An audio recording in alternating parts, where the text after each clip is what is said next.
কেউ নিজের জীবনটাকে দিয়ে কুরবানি দিয়েছেন, ত্যাগ দিয়েছেন।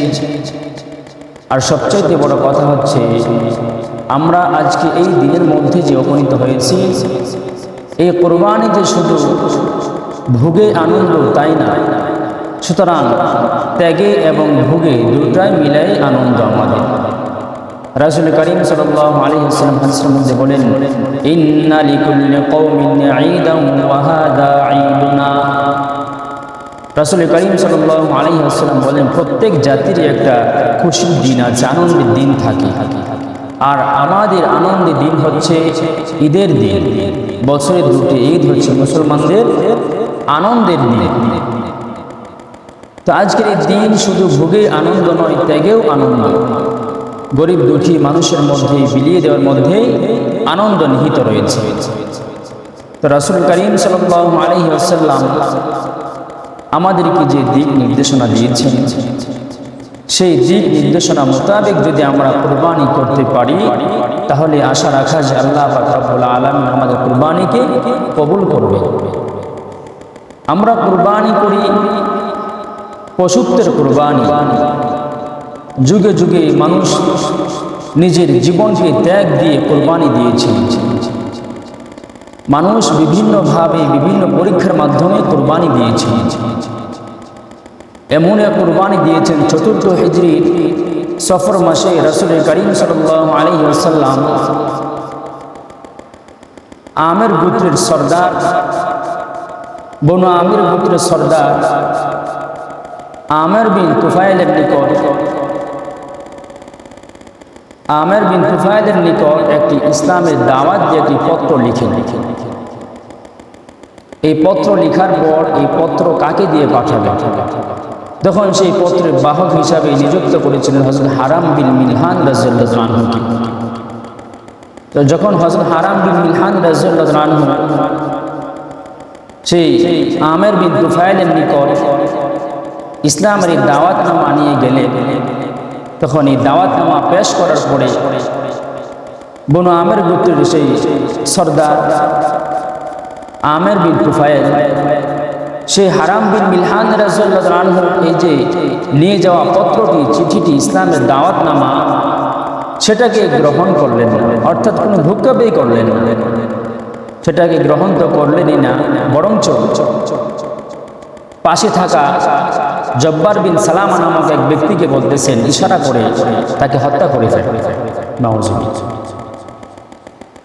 তখন জব্বার বিন সালামা সে এমনভাবে বর্ষা নিক্ষেপ করছে, হযরত হারাম বিন মিলহান রাদিয়াল্লাহু আনহু সিনা ভেদ করে অপর প্রান্ত দিয়ে বের হয়ে গেছে। তখন হযরত হারাম বিন মিলহান রাদিয়াল্লাহু আনহু তার জবান থেকে একটি বাক্য উচ্চারণ করেছিলেন, বলেছিলেন, আল্লাহু আকবার ফুস্তু রাব্বিল কাবা। সেই কাবার প্রভুর শপথ করে বলছি, আমি সফল হয়ে গেছি। আমার জীবনের একটাই চাহিদা ছিল যেন আল্লাহ পাকের রাস্তায় শহীদ হতে পারি, আর আজকে আমার সেই কামনা বাসনা পূরণ হয়ে গেছে। অর্থাৎ আমি আল্লাহর রাহে জীবন দিতে পেরেছি। আল্লাহর রাস্তায় জীবনটা দিয়ে অত্যন্ত খুশি হয়েছে, আনন্দ হয়েছে। তারা কুরবানি দিয়েছেন নিজের জীবনকে, অর্থাৎ ত্যাগেই আনন্দ।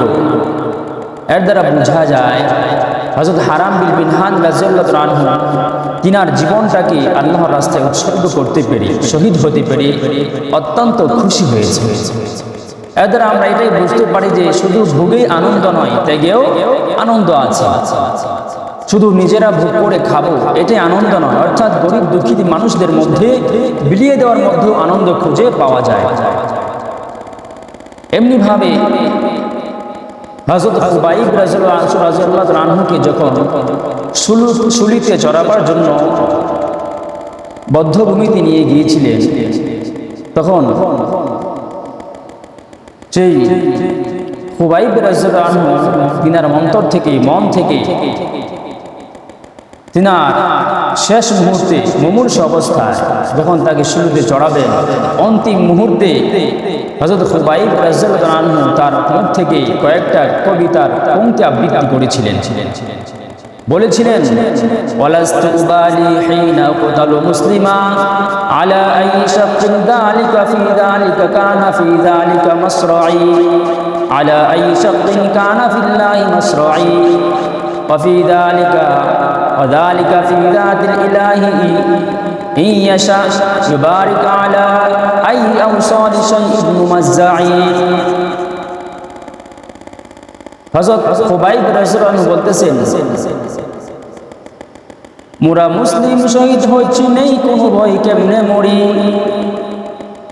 যেটাতেই আমি হই না শহীদ সেটাতেই আমি মারা পড়ি, চাইলে আশিস দেবেন খুদা তাই তো কোনো পরোয়া নেই, কাবাব কাটা হয় না যতই অস্থি মাংস কাটুক যে। সেই খুবাইব রাদিয়াল্লাহু অন্তিম মুহূর্তে তার অন্তর থেকে এই কবিতার পংক্তিগুলি আবৃত্তি করেছিলেন। তিনি নিজের জীবনটাকে ত্যাগ দিতে পেরে অত্যন্ত আনন্দিত এবং খুশি হয়েছিলেন। আজকে আমাদের এই যে ঈদের দিন, এই ঈদের দিনটা আমাদের জন্য খুশির দিন। এই খুশিটা হবে ত্যাগে এবং ভোগে, অর্থাৎ গরিব দুঃখী মানুষদের মধ্যে বিলিয়ে দেওয়ার মধ্যে হচ্ছে আনন্দ, নিজেরা ভোগ করার মধ্যেই হচ্ছে আনন্দ। সব কিছু মিলিয়ে আজকের দিনটা আমাদের জন্য ঈদ।